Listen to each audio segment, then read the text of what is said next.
இன்றைக்கி பார்த்தீங்கன்னா ஸ்க்ரீன் தெரியுதுங்களா? ஓகே. இன்றைக்கி மார்க்கெட்டு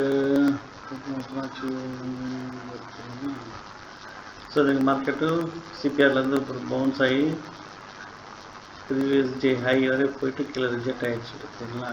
ப்ரீவியஸ் டே ஹை போடல, அதுக்கு ப்ரீவியஸ் டே ஹை இந்த பார்த்தீங்கன்னா அந்த ரேஞ்ச்.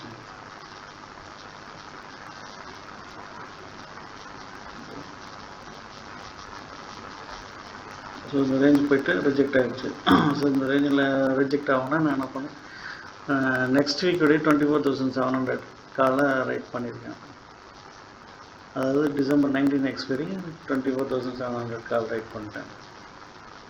இப்போ பார்த்தீங்கன்னா 125 ருபீஸ் வந்துச்சு. ஓகே, நல்ல ப்ராஃபிட். அதோட வெளியே எடுத்துட வேண்டியதான். இப்போ மார்க்கெட்டு இதுதான் வந்து ப்ரீவியஸோடைய மந்த்தோடைய லோ.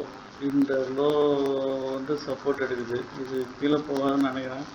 ஆனால் வச்சதுன்னா அடுத்தது இங்கே தான் 24,350 மறுபடியும் போயிடும்.